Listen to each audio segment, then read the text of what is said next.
Welcome to Crossdressing Stories. Here, we share personal stories, celebrate self-expression. If you're on your own journey or simply curious, you've found your community. Subscribe and join the conversation. An unbelievable offer. The notice was taped to my apartment door. Its stark red lettering, a declaration of war I had already lost. Final notice: eviction proceedings to commence. It wasn't a surprise. For weeks, I had been living on a diet of instant noodles and anxiety, watching my bank account dwindle to a number that was more of a punchline than a balance. My credit cards had been declined for a week straight, and the power company had sent its own final, polite warning. At 28, I was a genius coder, a whiz with algorithms and data structures, but in the real world, I was a complete and utter failure. My name is Grayson Mitchell, and this is the story of how I lost myself to find myself, all for a bonus I was desperate enough to do anything for. It all started on a Tuesday. The air at the Nexus Innovations office was thick with the kind of tension that precedes either a massive celebration or a corporate funeral. We were a small tech startup with a brilliant piece of software. But brilliance doesn't pay the bills. The deal on the table was with Meridian Global, a titan of industry. If we landed it, we were talking millions in revenue, a secure future for the company, and, for the tech team, a bonus that could change our lives. For me, it wasn't about changing my life, it was about saving it. That bonus was the only thing standing between me and the street. The problem arrived in the form of an email. Amber, our only female programmer and a key part of our presentation team, had been rushed to the hospital with acute appendicitis. She'd be fine, but she was out of commission for at least a week. The presentation was tomorrow. I was in the middle of a frantic code review when our CEO, Thomas Sterling, called me into his glass-walled office. Thomas was a man who moved with the calm, predatory grace of a shark. He was always smiling, but it rarely reached his eyes. "Grayson, sit down," he said, gesturing to the leather chair opposite his sprawling mahogany desk. His voice was smooth, betraying none of the panic that had to be churning inside him. I sat, my heart thumping a nervous rhythm against my ribs. Is this about the Meridian presentation? I can handle Amber's part. I know the back end better than anyone. Thomas leaned forward, steepling his fingers. "I know you can. Grayson, you're our best programmer. The problem isn't technical." He paused, his gaze sharp and analytical, as if he were debugging a line of my code. "The client has made a specific, if unspoken, request.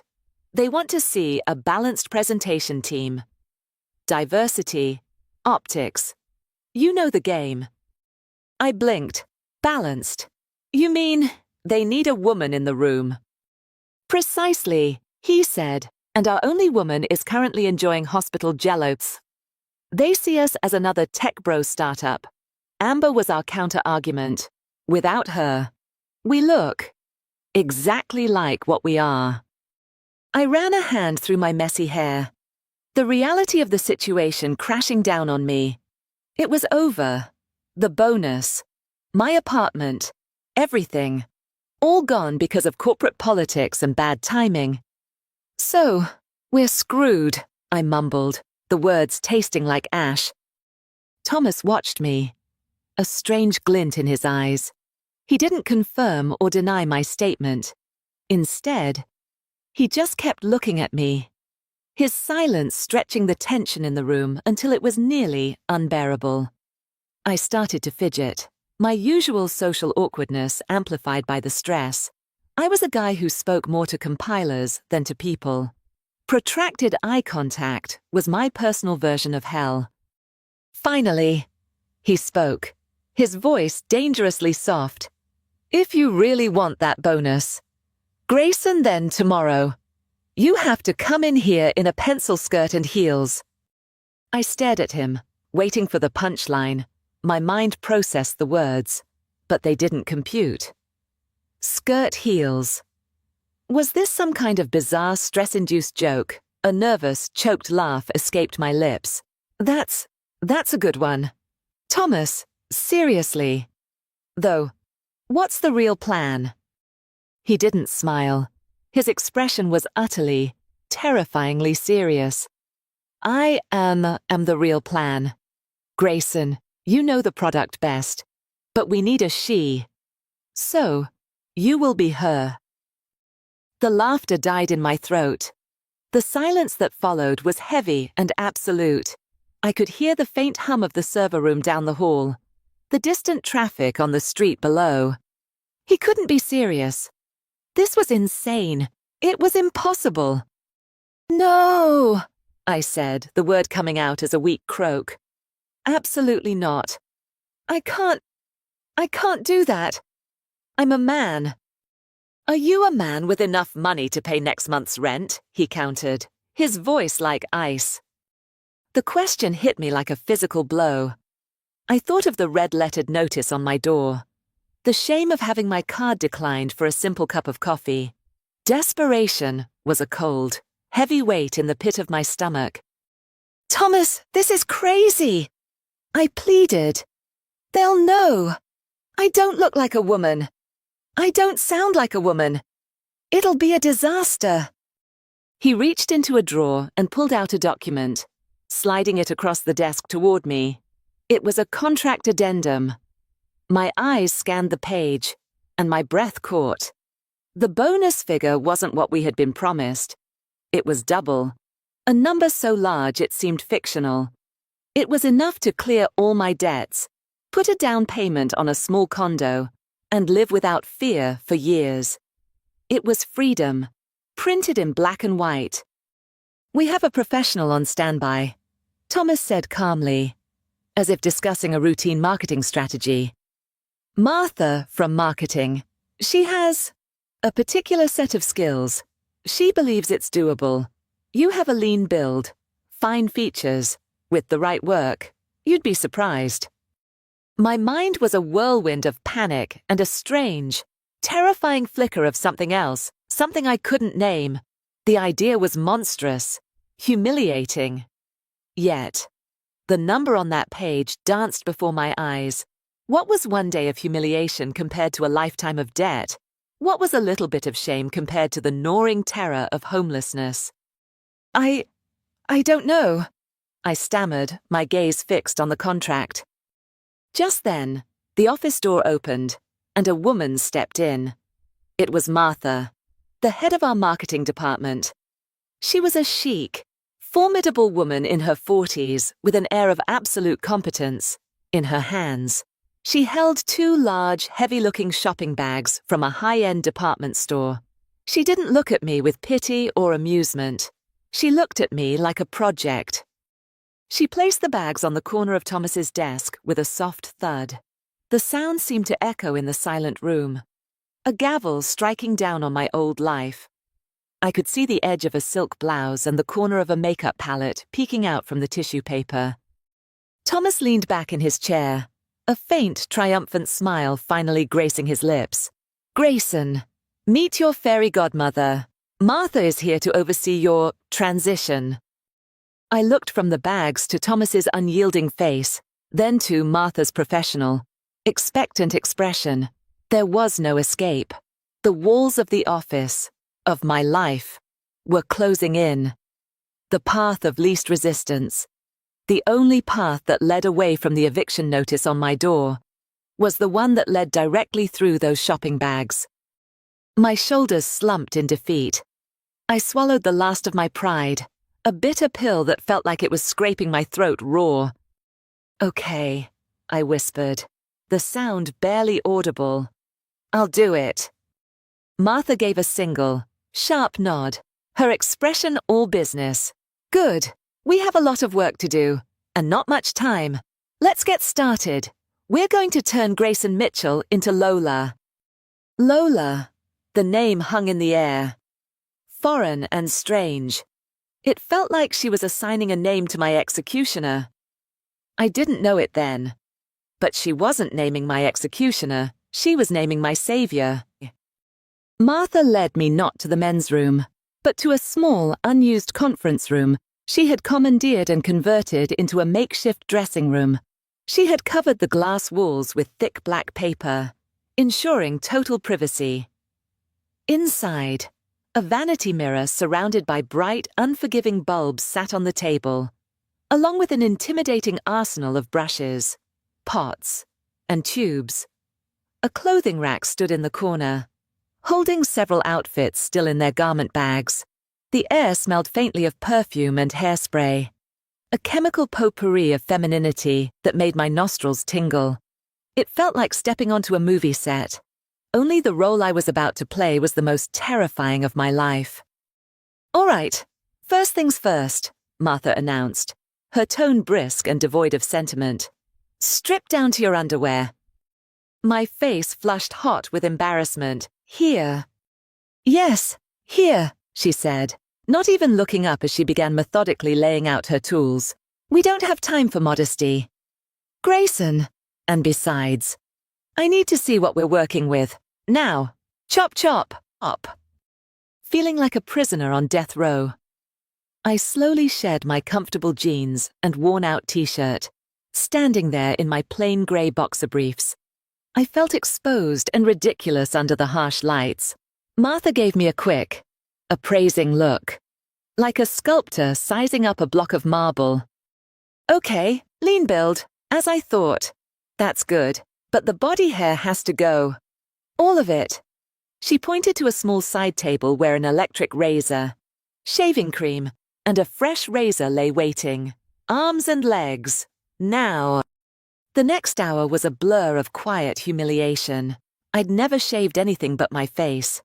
The sensation of the electric razor buzzing over my legs was bizarre, the fine hairs falling away to reveal pale, goose-bumped skin I hardly recognized as my own.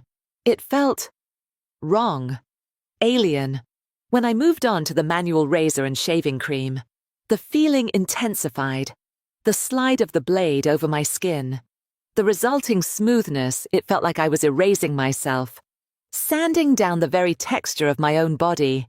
Each stroke was a small surrender. When I was done, I ran a hand over my calf. The skin was shockingly soft, unnervingly slick. It felt like touching a stranger. "Good," Martha said, inspecting my work with a critical eye. "Now for the face." She handled the straight razor with a surgeon's precision, giving me the closest shave of my life. My jaw felt raw and vulnerable without its usual shadow of stubble. My skin felt too thin, too exposed. The next step was makeup. "Sit," she commanded, pointing to the chair in front of the vanity. I sat, staring at my reflection.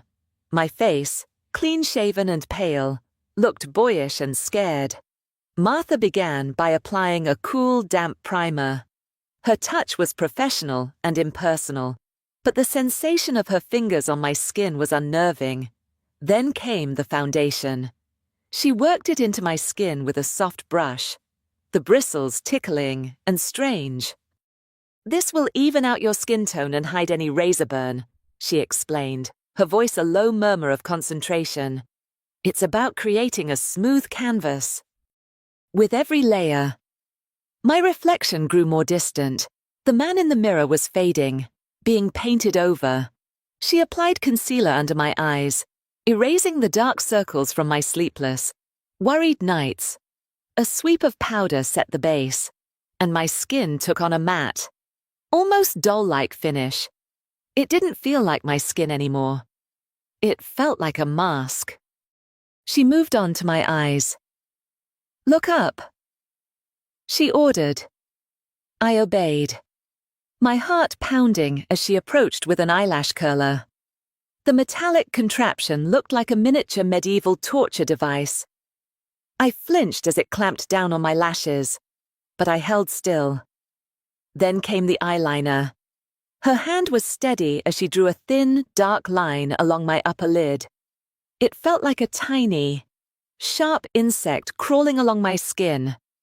Mascara followed, the wand brushing against my lashes, making them feel heavy and thick.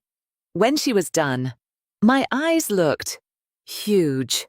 They were still my eyes, but they were framed in a way that made them seem deeper, more expressive, and undeniably feminine. The final touches were a soft pink blush that gave my cheeks a synthetic, healthy glow, and lipstick. She chose a deep, sophisticated red. The waxy, slightly scented stick slid across my lips, coating them in a color so bold it felt like a declaration. "Now, look," she said. Stepping back, I slowly lifted my gaze to the mirror. For a long moment, I didn't recognize the person staring back at me. It was a stranger with my eyes. The face was softer, the angles less severe. The jawline that had always been distinctly masculine was softened by the makeup. The full, red lips were the most jarring feature. They looked real, like they belonged to this person in the mirror. This woman. A wave of vertigo washed over me. Who was that? "The hair will sell it," Martha said, seemingly pleased with her work. She picked up a wig from a stand. It was a stylish bob, dark brown with subtle auburn highlights, a gentle wave giving it a soft, professional look. It was cut to about chin length. She fitted it carefully over my own short hair, adjusting it until it sat perfectly. The synthetic strands tickled my forehead and the back of my neck. And just like that, Grayson was gone. The person in the mirror was a woman. Her name, I remembered with a jolt, was Lola. She looked nervous, her wide eyes staring out of a face that was both mine and not mine. The transformation wasn't over. It was time for the clothes. Martha handed me a set of undergarments that made my stomach clench with a fresh wave of dread, a padded bra and a pair of silky, lace-trimmed panties. "You have to," she said, reading my expression. "The silhouette has to be right. No one will see them, but they'll see the shape they give you." My fingers fumbled with the clasp on the bra, my cheeks burning. It felt absurd. A costume piece that was far too intimate. The padding felt foreign against my chest. And the band was tight around my ribs. The panties were a slither of cold silk against my skin.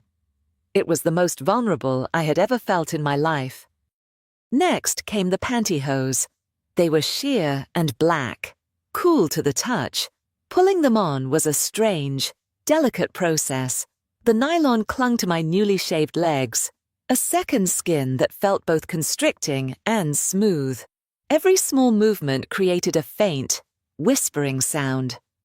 Martha handed me a white silk blouse and a black pencil skirt. The blouse was soft and flowed over my skin, but the skirt was a different story. It was tight, hugging my hips and thighs, forcing me into a posture I wasn't used to. It ended just at the knee, and I felt incredibly exposed. My stride, I realized, would have to be cut in half. Finally, there were the shoes, a pair of classic black pumps with a 3-inch heel. I stared at them as if they were venomous snakes. "I can't walk in those," I said, my voice shaking slightly. "You will," Martha said simply. "Lola can. And Lola always smiles, even when she's scared. Remember that." She looked me over one last time, a critical but satisfied glint in her eyes. "There, her name is Lola. Now, let's teach her how to walk." The first attempt was a disaster. I stood up, and my ankles immediately buckled.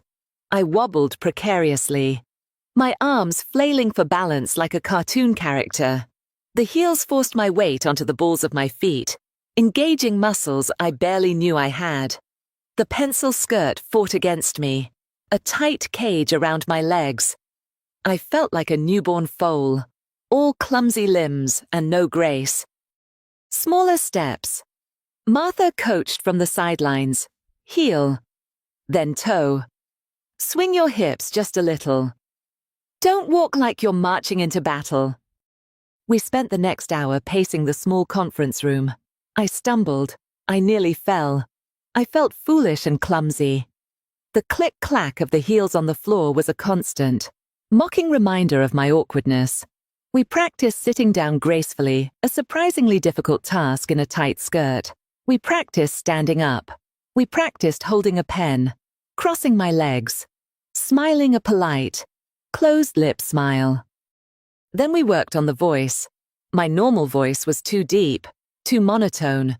Martha made me practice speaking in a slightly higher register, adding more inflection, more melody. Think softer. Grayson, not weaker, just softer, she instructed. I tried again and again, my throat growing sore. The voice that came out sounded strained and fake, a poor parody. But slowly, after countless repetitions, I found a pitch that felt less like a caricature and more like a character. It was quiet, controlled, and a full octave higher than my own. By the end of the session, I was exhausted physically and emotionally. Every part of me ached, from my feet cramped in the heels to the muscles in my face sore from holding a constant, placid smile. Martha finally seemed satisfied. She led me back to the mirror. "Look," she said again. I looked. The woman staring back at me was still a stranger, but she was no longer a mess of disparate parts. The makeup, the hair, the clothes, the posture they had coalesced into a single, believable image. Lola. She looked poised, professional, and maybe a little tired. I saw the fear in her eyes, but it was buried deep beneath a carefully constructed facade. "Who am I?" I whispered to the reflection, the words coming out in Lola's softer, higher voice. The woman in the mirror didn't answer. She just stared back, her red-lipped mouth a perfect, silent line. For the first time, a terrifying thought crossed my mind. What if, for one day, I could actually be her? The morning of the presentation, my stomach was a knot of writhing serpents.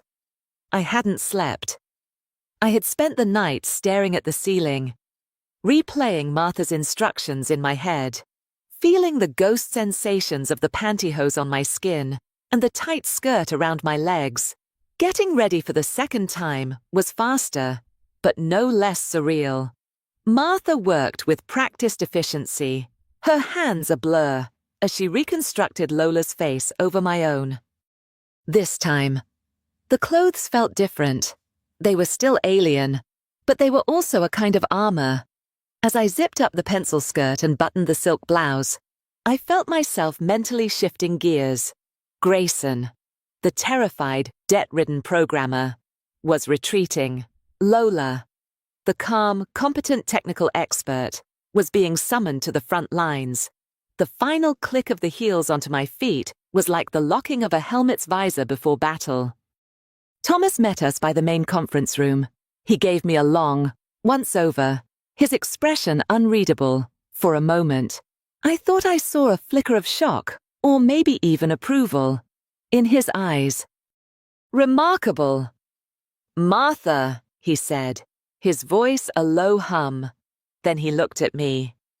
"Don't forget what's on the line. Lola, just stick to the script. You'll be fine." He called me Lola. The name, coming from him, solidified the reality of the situation. There was no turning back. Walking from the hallway to the conference room was the longest journey of my life. The marble floor of the lobby was slick and treacherous, and with each step, the heels made a sharp, definitive click-clack that echoed in the cavernous space. Every click felt like a countdown to my doom. I was acutely aware of everything, the way the skirt restricted my movement, the slight sway of my hips required to keep my balance, the feeling of the wig's hair brushing against my cheeks. I was sure everyone was staring, that they could see through the disguise, that they could see the terrified man hiding beneath the makeup and silk. But a quick glance around showed that no one paid me any mind. I was just another woman in corporate attire, heading to another meeting. We entered the boardroom. The Meridian Global team was already seated around the massive oak table. There were 3 men in identical grey suits, and one woman at the head of the table. She had an aura of quiet, unshakable authority. Her black hair was cut in a severe, elegant bob, and her eyes, sharp and intelligent, missed nothing. This had to be Victoria Hang, the CFO, the ultimate decision-maker. Thomas made the introductions, his voice smooth as butter. And this is the technical lead on the project, Lola Daniels. Victoria Hang stood and extended a hand. Her smile was polite but reserved, as I took her hand. My own was clammy and trembling slightly. Her grip was firm and cool. "A pleasure to meet you." "Lola," she said, her gaze analytical. "I've heard you're the brains behind the architecture of this system." The entire room seemed to hold its breath. Their eyes on me. This was it.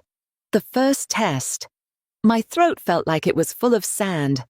I could feel my programming instincts screaming at me to just dump the data, to speak in the clipped. Technical jargon I was comfortable with, but Grayson couldn't speak now. Only Lola could. I took a shallow breath, summoned the voice Martha had drilled into me, and met Victoria's gaze. I even managed a small warm smile. "The pleasure is all mine." "Ms. Hang," I said, and was relieved to hear Lola's soft, measured tones come out. "I was part of a brilliant team, but I'm happy to walk you through the technical specifications. I think you'll be very impressed with its efficiency." Victoria's polite smile thawed. "Just a fraction." She nodded, seemingly satisfied, and retook her seat. "Please, begin." I moved to the front of the room, my heels making a confident, rhythmic sound that belied the frantic pounding of my heart. I felt 100 pairs of eyes on me, but my focus narrowed to one person, Victoria. I was performing for her. As the first slide of the presentation appeared on the screen behind me, something amazing happened. The terror began to recede, replaced by a strange, exhilarating focus. I started to speak, and the words flowed. I knew this material inside and out. It was my work, my creation, but explaining it as Lola was a completely different experience. As Grayson, I would have mumbled, stared at the screen, and rushed through the complex parts. I would have been so nervous about the public speaking aspect that the information would have come out in a jumbled, uninspired mess. But as Lola, I was different. The persona gave me a shield. I made eye contact with the clients. I used my hands to gesture. My movements fluid and deliberate. My voice, practiced and modulated, was calm and clear. I found myself breaking down complex concepts into easily digestible analogies, something Grayson's anxiety-riddled brain would never have managed. I noticed a change in the room. When I, as Grayson, had presented in the past, I often saw people's eyes glaze over. They'd check their phones, their attention drifting. But now, they were listening. They were engaged. The men from Meridian were leaning forward, nodding, and Victoria Hang. She was watching me with an expression of intense, focused interest. Her pen never touched her notepad. Her eyes never left my face. It was intoxicating. For the first time in my professional life, I felt truly heard. They weren't just listening to the data, they were listening to me. Or rather, to Lola. The validation was a heady rush, more powerful than any caffeine boost. This carefully constructed woman was more persuasive, more charismatic, more effective than I had ever been. When I finished, the room was silent for a moment. Then one of the Meridian executives started clapping, and the rest joined in.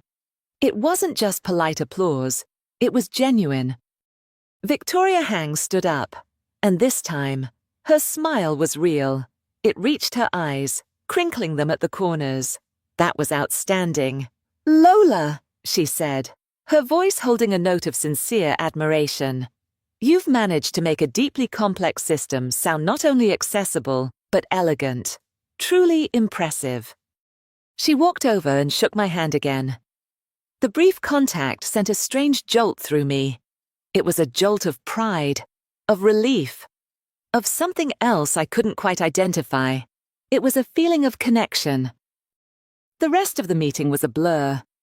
Thomas handled the financial negotiations with a triumphant gleam in his eye. The deal was as good as done. After the Meridian team left, our small group remained in the boardroom. Thomas was beaming. "You magnificent bastard," he said, clapping me on the shoulder, seemingly forgetting I was supposed to be a woman. "You didn't just sell it, you mesmerized them." I've never seen Victoria Hang look so impressed. Later, I retreated to the empty ladies' restroom to catch my breath. I leaned against the cool marble countertop, my hands shaking from the adrenaline come-down. I looked at my reflection in the large, well-lit mirror. Lola stared back at me. Her hair was slightly mussed, her lipstick a little faded, but her eyes were bright, sparkling with a victory that Grayson had never known. This person, this illusion, had commanded a room full of executives. She had been confident, articulate, and respected. She had been everything I wasn't. A strange thought surfaced, unbidden and powerful. The happiness I felt wasn't just about the bonus. It was about the feeling of being successful, of being seen. It was the thrill of having been. For a few hours, a better version of myself. I reached up and gently touched my own red-painted lips, my fingers tracing their outline. A whisper escaped my throat, spoken in Lola's soft voice. "Maybe," I said to the reflection, a sense of profound and terrifying confusion washing over me. I've never been this confident in my entire life. I thought it was over. One day of high stakes, high-heeled deception, and then back to my life of comfortable, slovenly anonymity, only with a much healthier bank account.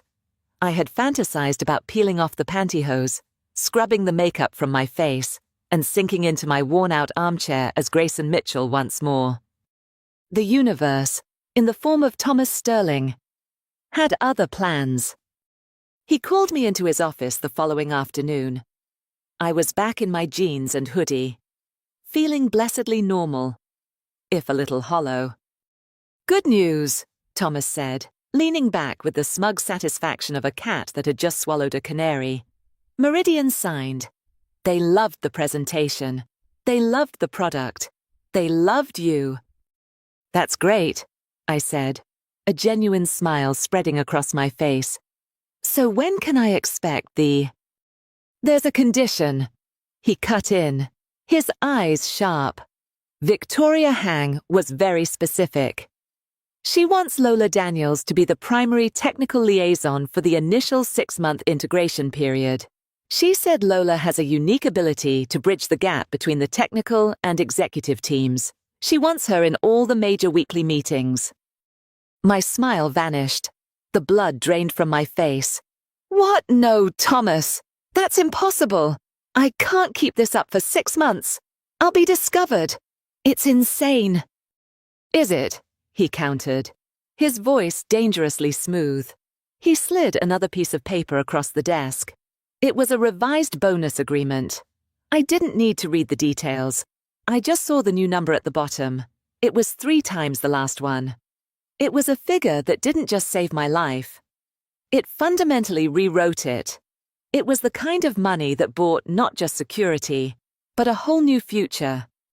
6 months. "Grayson," Thomas said quietly. "Think of it. They're in another state. All meetings will be via video conference, except for a monthly in-person check-in. It's manageable. Martha can get you a full wardrobe. We'll set you up with a dedicated office space to work from when you're her. We'll make it work." I wanted to scream, no. I wanted to run out of the office and never look back. But the number on that page held me captive. 6 months of this bizarre. terrifying double life versus the certainty of my old struggles. The choice felt both impossible and inevitable. The humiliation, the fear, the sheer strangeness of it all. Was it worth it? I thought of Victoria Hang's impressed smile. I thought of the exhilarating rush of confidence I'd felt in that boardroom. A small, treacherous part of me was curious. Could I do it? Who would I become in those 6 months? "I'll need a bigger clothing budget," I heard myself say, the words feeling like they belonged to someone else. Thomas's grin was predatory. "Whatever Lola wants," he said. And so, my double life began. A strange, bifurcated existence took shape. Mornings belonged to Grayson. I would wake up in my cramped apartment, shuffle to my computer in my pajamas, and spend hours writing code, debugging systems, and doing the actual unglamorous work of a programmer. I was quiet, withdrawn, and perpetually tired. Then, around noon, the transformation would begin.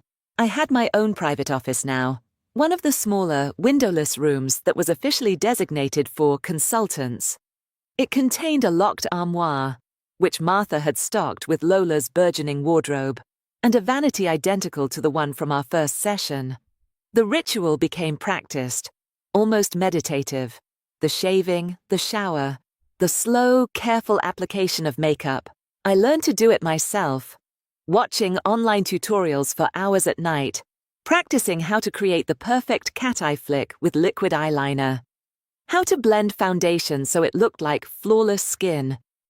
At first, it felt like putting on a clunky, uncomfortable costume every day. The clothes were a constant source of low-grade misery. The bras were constricting, the heels made my feet ache, and the synthetic fabrics of the wigs often made my scalp itch. I felt like a fraud, a clumsy imposter counting the minutes until I could shed the disguise. But then, slowly, imperceptibly, things began to change. It started with small things. I began to notice which fabrics felt better against my skin. The soft caress of a silk blouse became a small, private pleasure. I discovered that certain cuts of dresses were more flattering on my figure than others. I found myself having opinions. During a shopping trip with Martha to flesh out Lola's wardrobe, I found myself pointing to a forest green A-line dress. "Lola would like that one," I said, without thinking. It would bring out the color in her eyes. Martha just smiled knowingly. The weekly video calls with Meridian were my stage.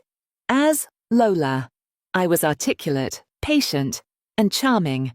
I could diffuse tense situations with a calm word and a pleasant smile. People listened to me. They respected my opinion.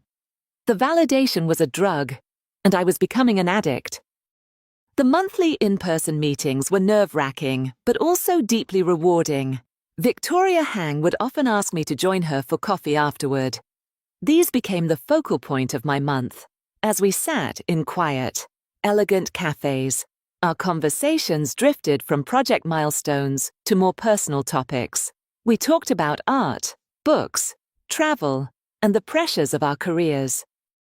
It's refreshing to talk to someone in your field who can see the bigger picture.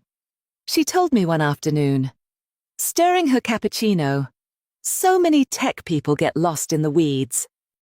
As Lola, I found it easy to be open, to be vulnerable in a way Grayson never could. I told her about my passion for elegant code, framing it as a kind of digital artistry. I listened, truly listened. As she spoke about her own life, her ambitions, her occasional frustrations, I saw a side of her that was softer and more thoughtful than the formidable CFO she presented to the world. And I started to feel something for her, a deep, genuine affection and admiration that was terrifying in its intensity, because she wasn't connecting with me. Grayson.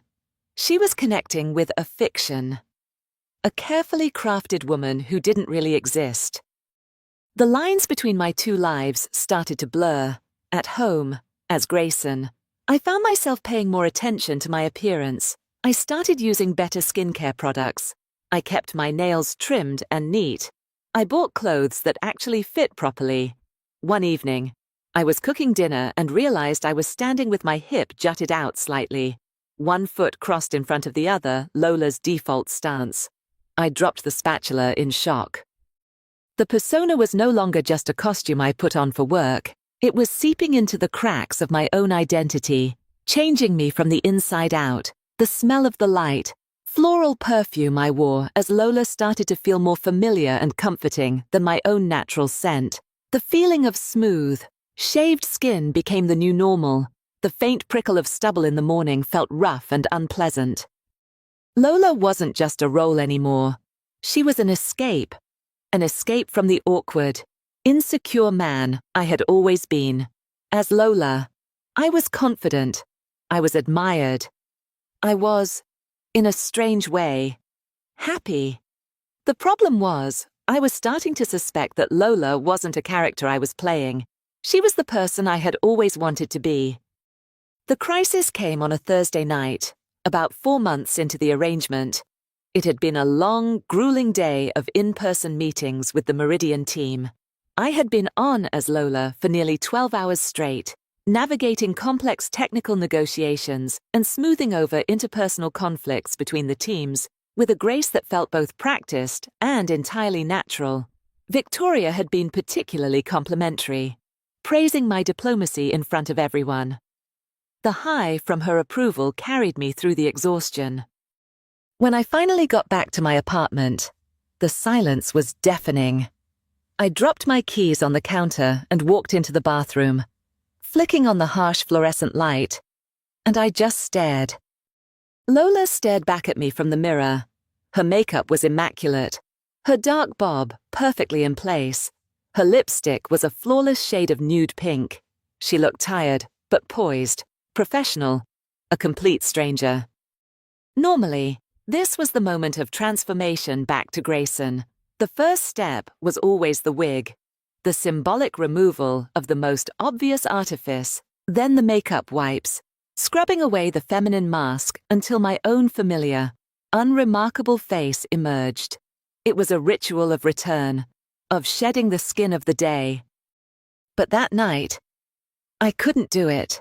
My hand reached up to remove the wig, but it stopped, hovering in the air.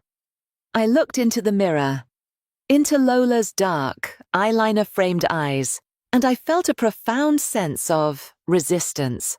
Taking off the wig felt like an act of violence. Wiping away the makeup felt like erasing someone I cared about. Who was I in this reflection? The face was mine. The bone structure was Grayson's. But the person looking back wasn't him. She had a confidence he lacked.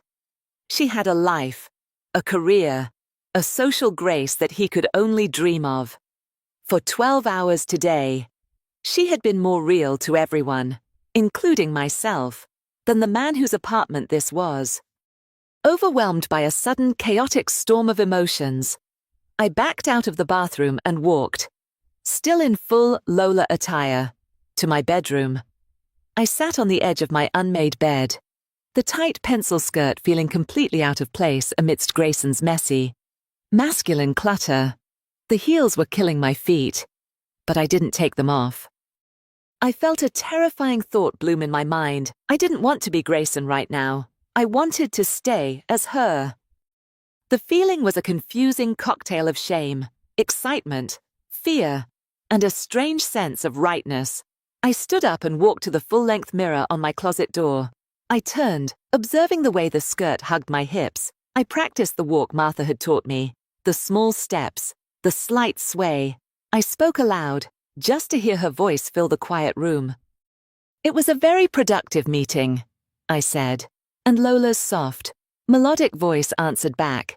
It wasn't a parody anymore. It didn't feel forced. It felt like my voice, my real voice. A wave of panic crashed over me. What was happening to me?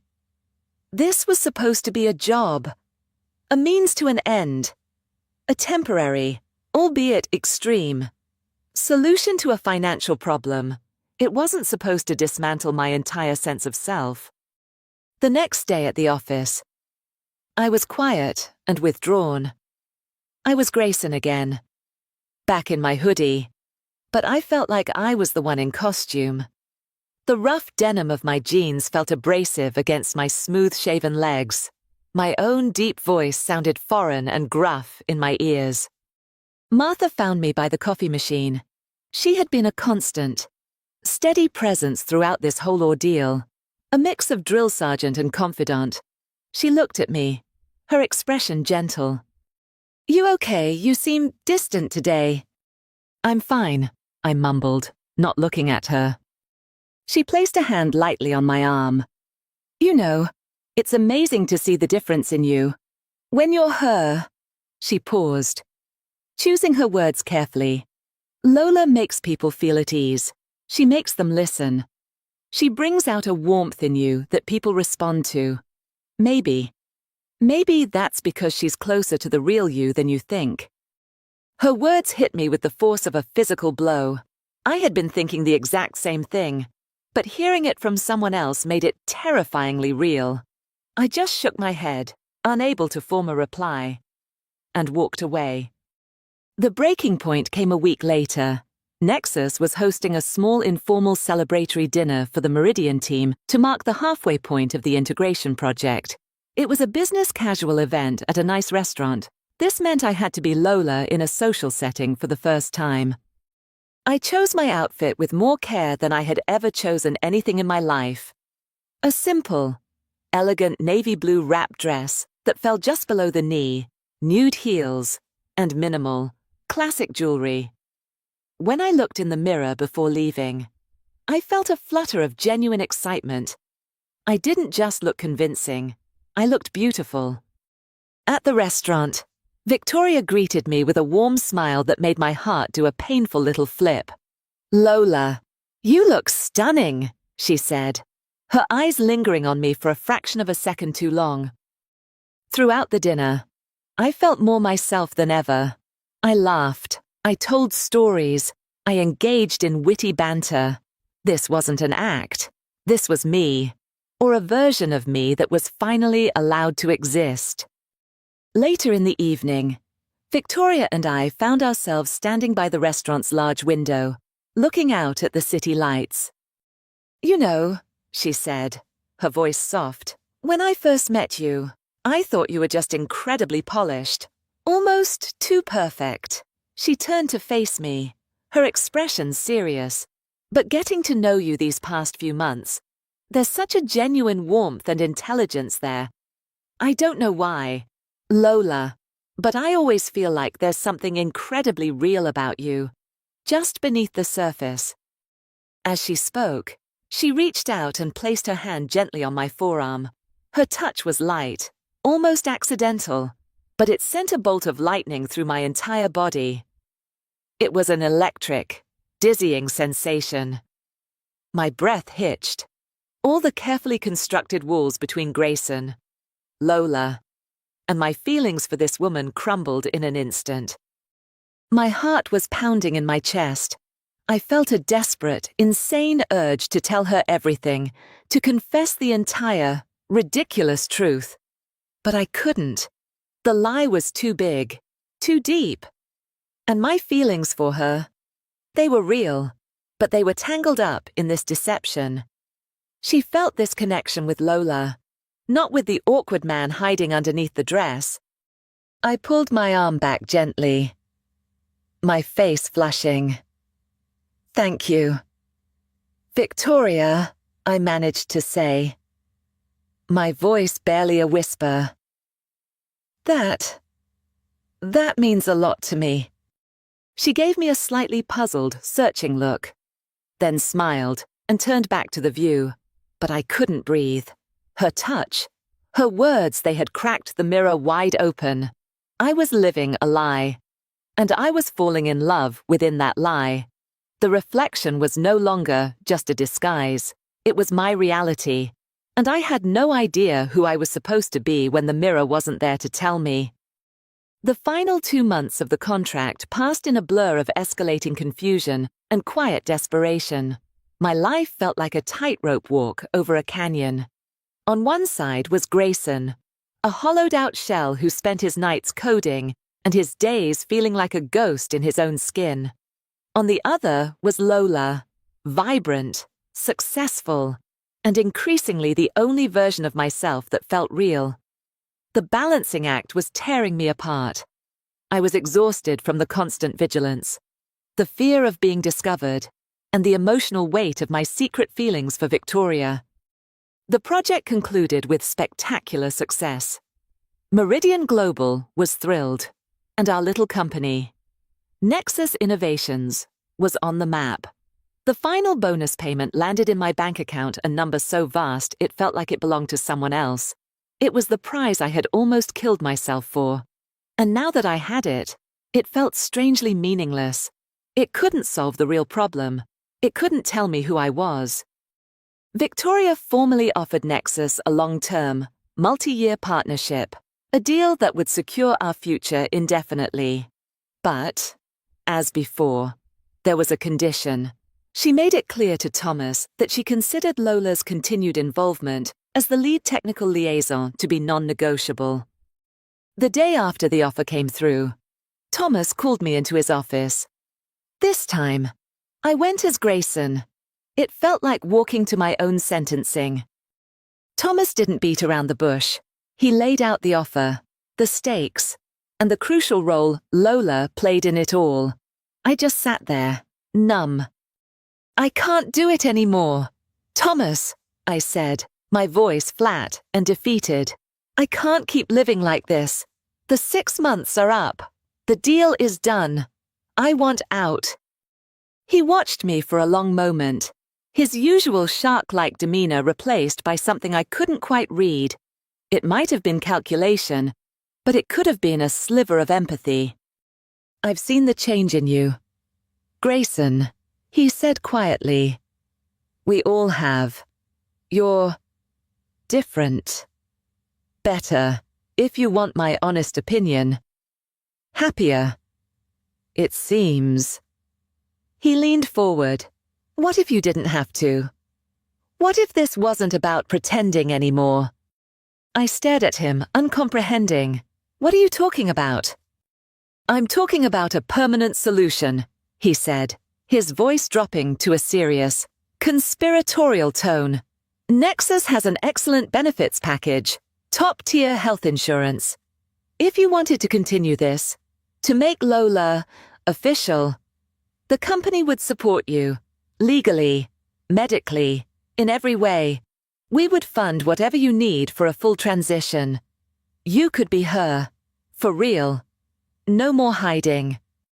The air left my lungs. The offer was so audacious, so far beyond the realm of anything I had ever considered, that my mind went completely blank. He wasn't just offering me a job, he was offering me a new identity, sanctioned and funded by the corporation I had sold my soul to. Was this my reward, or my eternal damnation? "Think about it," he said, standing up. "The job is yours, for as long as you want it. But it's Lola's job." I left his office in a daze. I went straight back to my apartment, not even stopping at the office to pick up my things. I needed to think, but my brain was a storm of noise. That night was the longest of my life. I stood in front of the full-length mirror, but this time, I wasn't wearing any costume. I was just Grayson, pale, scared, with dark circles under my eyes. I looked at my masculine jaw, my flat chest, my narrow hips. This was the body I was born with. This was the person I was supposed to be. So why did it feel so wrong? Why did I feel like I was looking at a stranger? I thought about my life before Lola. A grey, lonely existence defined by social anxiety and a quiet sense of inadequacy. Then I thought about the last 6 months. The confidence. The respect. The easy laughter. The connection I felt with Victoria. It was all tangled up in the deception. but the feelings were real. The person I was as Lola that felt real. Tears began to stream down my face, hot and silent. They weren't tears of sadness or of joy. They were tears of release. I was mourning the man I never really was, and I was terrified of the woman I might be. For hours. I sat on the floor, my back against the wall, and let the storm rage inside me until there was nothing left but a quiet, fragile calm. I had been telling myself a lie for 6 months, but the bigger lie was the one I had been telling myself for 28 years, the lie that I was Grayson Mitchell. As the first, pale rays of dawn crept through my window, I looked back at the mirror. My face was tear-stained and blotchy, but for the first time, I wasn't looking at Grayson or at Lola. I was just looking at me, and I knew what I had to do. The next day, I made an appointment to see Victoria. I didn't go to the Nexus office. I asked to meet her at the same quiet cafe where we'd had our first coffee meeting. I spent hours getting ready, but not as a disguise. This time, it was an unveiling. I put on makeup, but it was lighter, more natural, just a touch of foundation, a hint of mascara. I didn't wear a wig. The day before, I had gone to a salon and had my own haircut and styled into a soft, pixie-like cut that framed my face. I wore simple grey trousers and a soft, white blouse. I wore flat, elegant shoes. I wasn't Grayson, and I wasn't the high-femme corporate version of Lola. I was just myself. She was already there when I arrived. She looked up as I approached, and for a split second, I saw confusion in her eyes. Then, her expression softened into a gentle, knowing smile. I sat down, my hands trembling in my lap. "Victoria," I began, my voice shaking. It wasn't Grayson's voice, and it wasn't Lola's practiced melody. It was just my voice. "There's something I have to tell you." "I know," she said softly, her gaze kind and unwavering. "I've always known." I stared at her, my mind reeling. You knew." She nodded, a small, sad smile on her lips. "I didn't know the specifics, but I knew there was more to you than what I was seeing. There was a vulnerability, a conflict in your eyes from the very first day. I saw a person trying to find their way. The name, the clothes, they didn't matter. I saw you." She reached across the table and placed her hand over mine. Her touch was warm and steady. "So, hello," she said. "It's very nice to finally meet you." The final wall inside me crumbled, and for the first time, I felt a sense of profound, unadulterated peace. The lie was gone. The fear was gone. "My name is Lola," I said, the words feeling truer than anything I had ever said in my life. A real, genuine smile spread across my face. "It's nice to meet you, too." The story doesn't end there, but that is where it begins. My new life. A life without pretense. A few months later, I moved into a new apartment, one with large windows that let in the morning light. Thomas was true to his word, and the company supported my transition every step of the way. My relationship with Victoria blossomed into something honest and beautiful, built not on a fiction, but on the quiet truth she had seen all along. Sometimes, I stand by my window, the breeze from the city rustling the soft fabric of my blouse, and I think about the scared, desperate man I used to be. I don't hate him. I feel a deep sense of gratitude for him. He was brave enough to put on a skirt and wore heels for a bonus, and in doing so, he accidentally stumbled upon a truth he would have been too afraid to find on his own. He walked into that office to save his life, and he ended up finding mine. There is no more acting, no more pretense. There is only me. There is only Lola.